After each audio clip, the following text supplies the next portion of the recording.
Okay, so just like always, if you hear background noise in the back, that's not me, that is my roommate. Now, I am going to try to break through the walls and try to deep dive into what I want to talk about, which is, of course, my real nigga.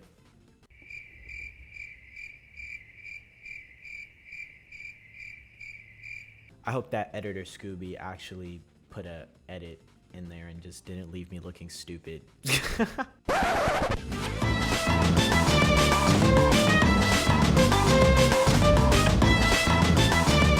Where did you learn what it means to reciprocate? And how much can I be expected to tolerate? With that being said, everything that I'm going to be talking about is from the beginnings of the first book up until the mafia era finished. I will be placing an actual little disclaimer, showcasing when I'm going to say the spoiler. So do not worry. No one's going to get harmed. No one is going to get spoiled if you have not read the manga after the anime dropped, because season 1 only went up to a certain amount of chapters. We're going to be running this by 4 sections. Within the 4 sections, we're going to be depicting and really getting into kind of the stuff that people criticize Denji about, like the stuff that people get Denji on about, which is basically calling Denji just some unintelligent, uneducated, just dumb MC. Like, I feel like people just leave Denji into this simp ass role, which is just not the case, because my man really could get the huzz. He's just in a bad spot. That's what y'all don't understand. He's just in a bad spot. And since he's just in a bad spot, he needs room to grow, which is seen within even during the Makima era. She clearly dragged that other side of Denji out. But I'm jumping ahead of myself. Let's actually get down to the first section, because I don't want to waste too much time. We got a lot of yapping to do. So off the bat, off the rip, let's just get like the most obvious thing out the way. My nigga was poor. P-O-O-R, poor. Nigga didn't even have a chance to come out to a loving family because his dad left him with debt. So out the shout out my nigga Dashi. But no, literally straight out of the gates, he was put into a terrible position. There was nothing for him to even gravitate to onto something that was sufficient. The only thing that was sufficient for him was killing demons with his nigga Pochita. So while that was the only thing that he had, when he actually got affection from someone, anyone, but from someone, in particularly it was from a woman. By the way, it's already stated that Denji does not have his mom.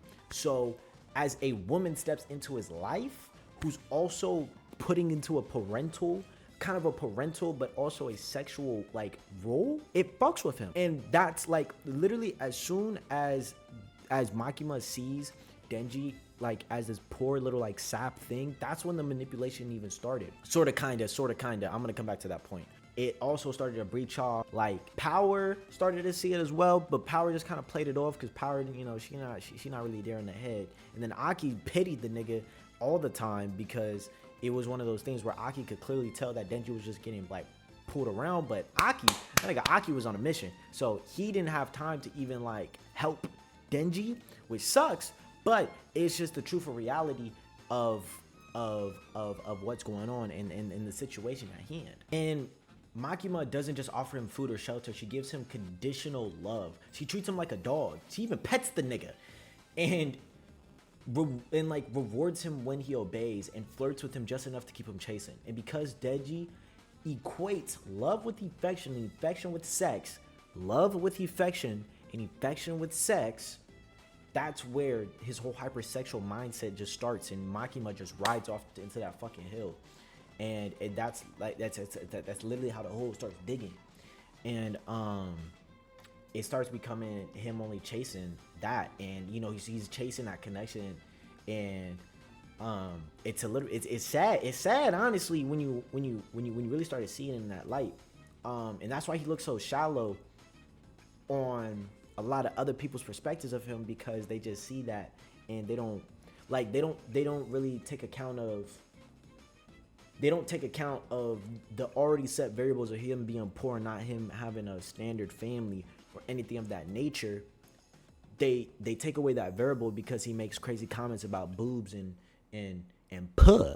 But if you was also poor, no money, you been, first of all, he lost a testicle. You know what I'm saying? Like, bro, he dead, didn't have nothing. Zero, zilch. Honestly, he's so fucked up in the head that boobs should even be the last of his worries. But since, because he doesn't have anything else, that's the first thing. Because honestly, bro, you'd rather be caked up than die than be dead with no cakes. It's crazy. All right, so we already talked about how Denji's obsession with intimacy isn't really about sex. It's about being loved. But what's wild is how that need starts to mess with every relationship he builds if you peep that game. Because I think this is more of a critic that people should be bringing up more. I think people have already, or not a critic, but a critique that people should be bringing up more. I mean, I know some people have already, but and mind you, all of this stuff is being portrayed in a very goofy light. I think that's another thing that be throwing people off whenever it comes to this anime, is that because it just gets shown because it gets shown in a goofy light, people believe that makes it not, or the weight of the actual situation doesn't matter. That shouldn't be the case just because of the said art style, the said like tone that the show wants to put on, because they're giving you heavy topics but just put into a very action shonen format. But we've seen this done many different times, so I don't know why Denji gets the other cheek, like the other side of it. Because take Power for example. All right, Power, they start off chaotic, but there's this real sibling-like vibe between them. But Denji's so caught up in chasing the physical stuff, he misses that. He only agrees to save her cat because she offers him a field. Offers her a little, you know what I'm saying? She offered that yeah. You feel me? He nearly dies again for something that ends up leaving him empty. Even when he gets that yeah, he's numb. The moment doesn't bond them. It just exposes how lonely he really is, like in general. Then there's Himeno. She kisses him, and it's this big fantasy ass moment too. You feel me? It's this whole arrangement. And then the bit thought And then you know what she do, bro. She throws up in his mouth, and suddenly what should have been a dream becomes literal vomit. And yet Denji still clings to her afterwards. Again, some people might just leave it to just him just being in the moment, but I generally believe it's because she gave him attention, and with that attention, Denji clings onto that. It is a common theme within Denji's character that he attaches himself onto people that show him attention. That boy need it. He need it. It's like a fiend. It's like crack. It's like crack for the boy. And just like I stated in my other points, Makima, she knows exactly what she doing, bro. She knows exactly what she doing, bro. She pushing all the buttons. Like, she talks to Denji in a soft voice, gives that nigga a pat on the head, promises of closeness, like, and then he eats it up because it is more than anyone has given him. And that's his issue, because he doesn't even know how to react to when Aki is being cool with him. You feel me?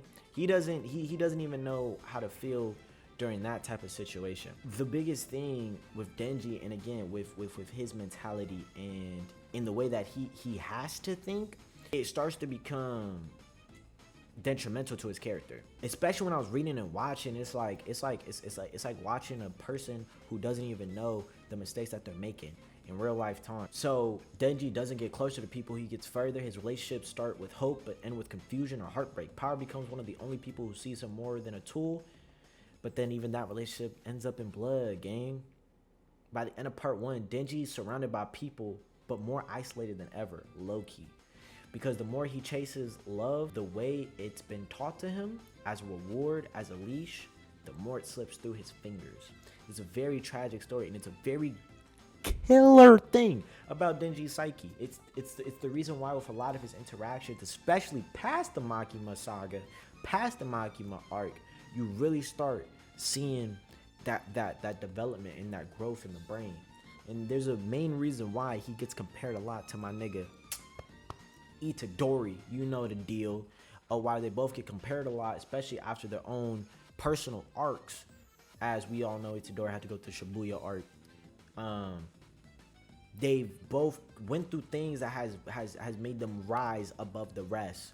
So with Denji in this case, in specific, even though his desperation turns into distance when it comes to the certain things he's chasing, he now has to figure out a way to really flock, God, where he can really be himself, which is what I'm trying to transition into. Now, are you ready to talk about the realness of my nigga? Because I've been getting down, and I think you can finally get to the point that I'm trying to aim for about how the hypersexualization of his character has defined him and has really put a bad taste in a lot of people's mouths. But I think we can now come to a fucking point that we can finally come to a fucking notion that this nigga ain't no dummy. He's never been a dummy. So, let's bring up the spoiler. Let's talk about the Makima fight. And light spoiler warning. I just said that shit, but I'm saying it again. Here, if you haven't read the manga, then again, light spoiler warning. That's the fucking last time I'm saying that. By the end of part 1, Denji doesn't just defeat her brute force. If you know, you know. He beats her with understanding. He learns exactly how she thinks, what she values, what she overlooks. She saw him as a dog, a weapon, something beneath her. And Denji lets her believe that. He keeps acting dumb, he keeps playing along, and then literally as the time came, he took her out. People need to take more account when it comes to Denji, that all Denji really needed to do was be himself so he could stand out against his biggest enemy and his biggest manipulator. So by being Denji, he did one thing that Makima didn't see coming, and that was his humanity, his heart. And I think that's what makes Denji actually dangerous, not because he's Chainsaw Man, but because he knows how people see him. So he knows they underestimate him. And when he's finally done being used, he flips the whole board. Because in the most times when people think they're using Denji, they're not. Since Pochita was the only thing that she gave a fuck about, when she had Pochita in her hands, she literally let her guard down so fucking much. Like, to a fucking T. She didn't even smell. She didn't even smell Denji. She didn't hear anything. Nothing. It was zilch. Literally zero. Any type of type of fear that came was gone. Because that's how little that Makima really cared about Denji the person. Not Denji attached to Chainsaw Man, just Denji. And then when Denji took that fucking that motherfucker, yeah, that motherfucker fire, left her ass stuck. She didn't expect it. And that's the price to pay when you underestimate the most dangerous motherfucker behind the wheel, in my opinion. So, this leads me into my last section. Denji has never and will ever, never fit the typical hero mold. And if I have to bring in one more relationship and one more topic and one more person into this to really wrap this up, it's his bond with Aki. When they first meet, Aki hates Denji. He sees him as an immature, reckless, and unworthy of being a devil hunter. But as time passes, something changes. Aki starts to care. He cooks for Denji, worries about him, even scolds him like an older brother would. And in return, Denji softens. He actually starts to value someone without needing anything physical from them.